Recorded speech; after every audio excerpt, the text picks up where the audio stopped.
I lose, winner takes my car clean and clear. But if I win, I take the cash and I take the respect. To some people, that's more important. Imagine this. The year is 1206.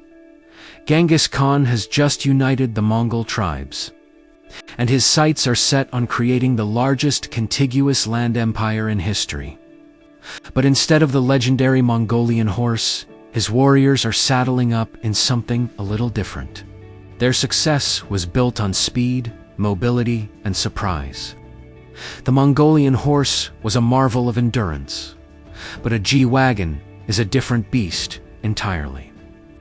Enemy scouts would report seeing horseless iron chariots that roared like thunder and moved faster than any cavalry.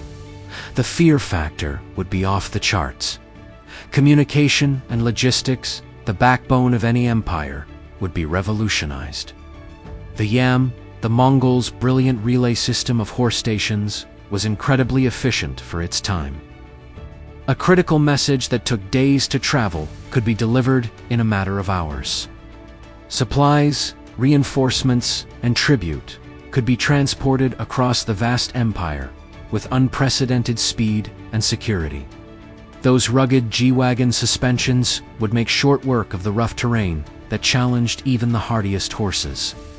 And what about the conquests themselves? Sieges would look very different. Instead of just trebuchets, imagine G-Wagons fitted with heavy-duty winches, pulling down fortified walls. Their off-road capability would allow Mongol forces to bypass traditional defenses, appearing where they were least expected. The G-Wagon's tough frame could even be armored, creating a light, fast-moving assault vehicle that would be virtually unstoppable on the 13th century battlefield. Imagine a charge, not of cavalry, but of a roaring, V8-powered, mechanized division. Culturally, the G-Wagon would become the ultimate status symbol, far surpassing the value of a prize stallion. The Khan's personal ride would be a custom-built, armored G-Wagon, maybe with gold trim and silk-lined interiors. The most accomplished generals and nobles would be rewarded not with land or titles, but with the keys to a brand new G-Wagon. It would be the ultimate symbol of power and prestige in the Mongol court. Living on the steppes would also be transformed. The nomadic lifestyle would still exist, but it would be a lot more comfortable. Yurts would be packed onto roof racks, and convoys of G-Wagons would migrate with the seasons, carrying families and livestock in tow. They could venture further and faster, exploring new grazing lands that were previously inaccessible. Of course, there's the question of fuel and maintenance. The Mongols would need to secure vast reserves of oil and establish a network of master mechanics across the empire. These G-Wagon shamans would be revered figures, their skills in keeping the fleet running just as vital as any warriors. Perhaps the quest for oil would have even driven their expansion in new directions, pushing them into regions we never saw them reach.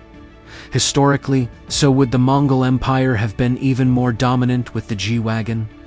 It's hard to say for sure, but their principles of speed, terror, and relentless advance perfectly match the capabilities of this iconic vehicle. One thing is certain, a G-Wagon on the vast open steppe just feels right. It's a match made in historical what-if heaven. What do you think? How else would the G-Wagon have changed the Mongol Empire? Let me know your wild theories in the comments below. Thanks so much for watching. These streets go quiet. Until the next ignition. Ask any racer, any real racer. It don't matter if you win by an inch or a mile. Winning's winning. What are you smiling about? Dude, I almost had you.